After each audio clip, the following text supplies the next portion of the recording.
Start na naman ang ating Saturday morning habit. Ito, ang uber sa Sertang Bayan.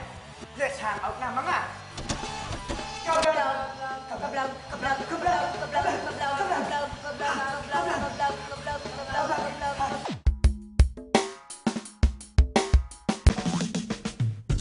Ang sarap sumayaw. Kahit saan, trip kong humataw. Pero pare-pareho at paulit-ulit na ang dance moves. Corny na. Boring na. May solusyon dyan.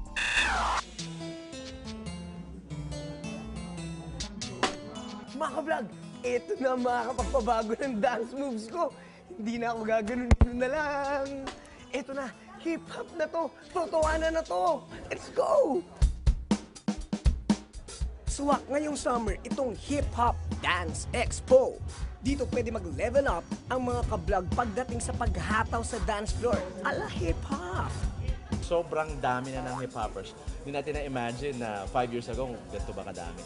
Dumami. So, this is an event that will convene everybody, meet up and greet and, just basically collaborate.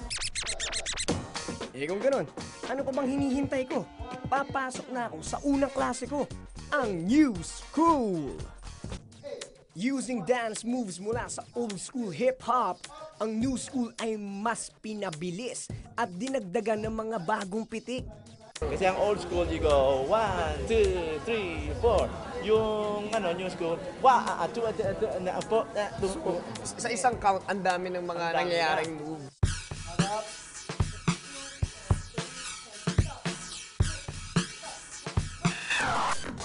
Dito ko nakilala ang mga magkakaibigan na sina Karen at MJ. Panalo sila sa hatawan. First of all, I started hip-hop when I was 7 years old because it was pretty popular in Australia. So basically started out there, and then when I came back to the Philippines, nag-popular na siya. So I just went on with... Basically, I was influenced by my fellows and what I was watching on TV. Kaya nga sa hip-hop, walang pambabae o panlalaki. Walang pagalingan. Kaya lahat tayo, sabay-sabay mag-new school.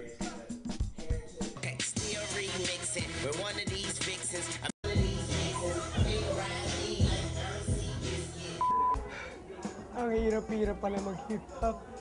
Napagod ako. Grabe. Siguro yung gano'n ko kanina, ganyan na lang ngayon. Hindi ko na kaya. Sa next class, sila naman ang makakasama ko, ang ZN Crucial. Isang grupo na ang tanging bisyo ay magsayaw ng hip-hop. Ano ba yung mga gusto niyo pang skills na ma-improve sa hip-hop dancing? Katulad ng break dancing, ramping, tas aerial tricks. Yan yung gusto namin ma-improve pa sa atin. Kaya naman ang next lesson, crumping! From the word crump, meaning kingdom radically uplifted, mighty praise, ang buong sayaw ay isang binuo ng mga dance moves na pang praise and worship.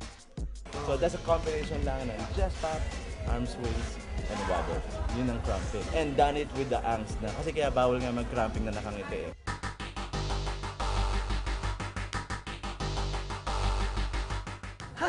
Ano to?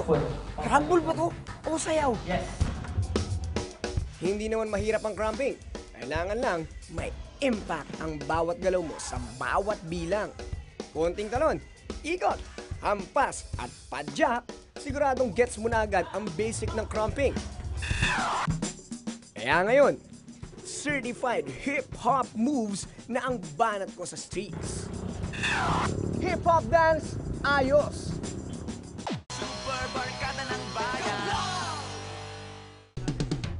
Downloading na!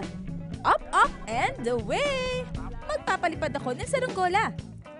Pero wait, bakit parang mas malaki pa sa akin ang saranggola? Now buffering! Paano nga ba totoo ang twin rivalry?